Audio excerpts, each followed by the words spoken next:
আপোনালোকে যোৱা ইলেকশ্যনৰ গোটেইখিনি দেখিছেই ন কেনেকুৱা ধৰণে গৈ আছে আৰু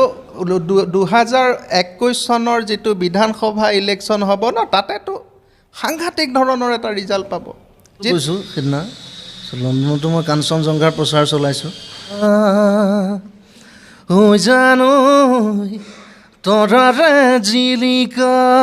ৱেলকাম টু বেক মই আছোঁ আপোনালোকৰ লগত আতাউৰ ৰহমান আৰু আপোনালোকে চাই আছে বাইটি ইউনিক চেনেল আপোনালোকক আজি এটা বিশেষ এণ্টাৰটেইনমেণ্ট দিবলৈ ওলাইছোঁ সেইটো হ'ল কি আজি আপোনালোকক এনেকুৱা এটা মানুহক দেখুৱাম যিটো মানুহ ইমান ইণ্টেলিজেণ্ট ইমান তাৰ ভিতৰত মানে পাৱাৰ আছে সি অকলে দুটা তিনিটাকৈ মানে যিটো মানুহ যিটো টোন থাকে কৰিব পাৰে যেনে আজি প্ৰথমতে আপোনালোকে চাব পাৰিব হুবহুব অবিকল নকল কৰিছে আমাৰ মাননীয় মুখ্যমন্ত্ৰী ডক্টৰ হিমন্ত বিশ্ব শৰ্মা ছাৰৰ যেটো সুৰ আছে যেটো কথাৰ ভয়েস আছে ভয়েস ওভাৰ কৰিছে হি একেবাৰে আপুনি যদি চাই ভিডিঅটো ভালকৈ সম্পূৰ্ণকৈ চাব পাৰিব ভিডিঅটোত এনেকুৱা মানে কৈ কথা কৈছে আপুনি গমে নাপাব যে যদি ভিডিঅটো না চাই আপুনি গমে নাপাব যে কোনে কথাটো কৈ আছে যদি আপুনি ভিডিঅটো যদি পিকচাৰটো না চাই আপুনি গমে নাপাব কোনে কৈ আছে মই শৰ্ট হয়ে গেছিল যে কেনেকুৱা হল ডক্টৰ হিমন্ত বিশ্ব শৰ্মা ছাৰে কৈ আছে না ব্লেগে যেতিয়া মই ভিডিঅটো চালো তাৰ পিছত ভাবিলো এই ভিডিঅটো আমি প্ৰচাৰ কৰিব লাগে আমি মানুহক দেখিব লাগে যে হিমন্ত বিশ্ব শৰ্মা ছাৰৰ নিচিনা মানুহ আছে সেম টু সেম অবিকল হিমন্ত বিশ্ব শৰ্মা ছাৰৰ নিচিনা গলাৰ যেটো সুৰ আছে একেবাৰে সেম টু সেম আপোনালোকে যোৱা ইলেকশ্যনৰ গোটেইখিনি দেখিছেই ন কেনেকুৱা ধৰণে গৈ আছে আৰু 2021 চনৰ যিটো বিধানসভা ইলেকশ্যন হ'ব ন তাতেতো সাংঘাতিক ধৰণৰ এটা ৰিজাল্ট পাব যিটো অসমৰ মানুহে ভাবা নাই ধৰক আপোনালোকে সাংবাদিকসকলে যেনেকুৱা ধৰণৰ প্ৰশ্ন কৰে তেনেকুৱা ধৰণৰ আৰু প্ৰশ্নবিলাকৰ প্ৰাসংগিক মুখ্যমন্ত্ৰী আৰে মই ক'ৰবাত যদি যাওঁ মুখ্যমন্ত্ৰী তেনেকুৱা ধৰণৰ কথা নহয় চক মইতো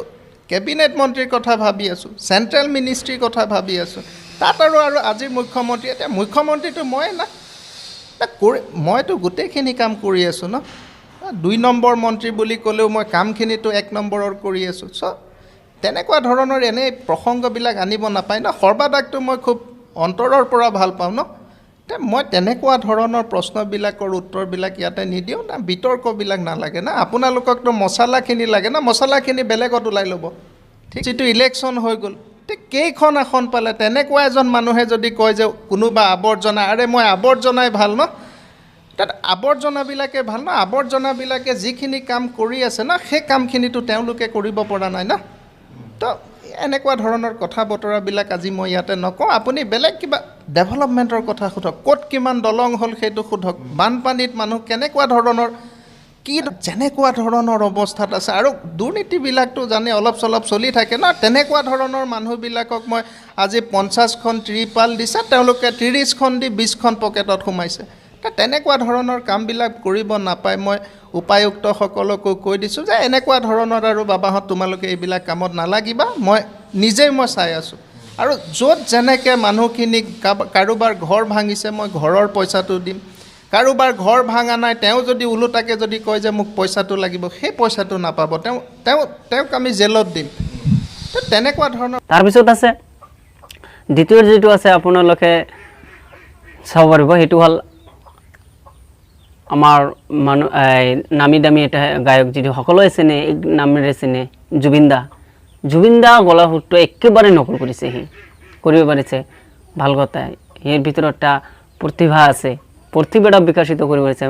মই চাওঁ এই মানুহজনক আৰু প্ৰতিভা বিকাশৰ বাবে তাক সহায় কৰক কিবা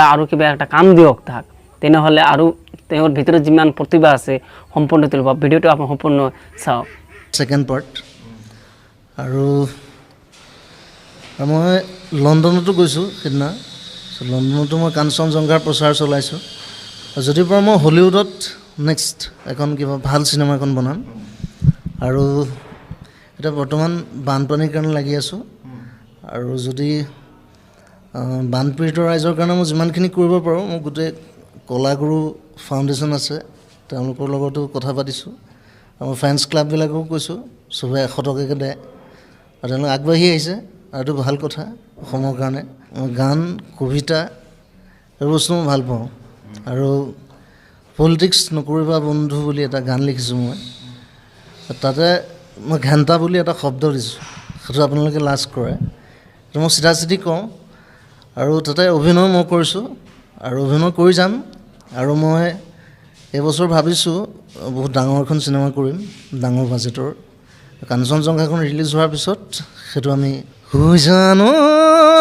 আকাশখন ধুনীয়া হৈ জানো তৰাৰে জিলিকা হৈ জানো মনৰে সৰগ হৈ জানো তুমি মোৰ মেনকা হৈ জান দূৰণিতে হৈ জান তুমি থাকা হৈ জান সপোনত হয় হৈ জান আমাৰ দেখা হৈ জান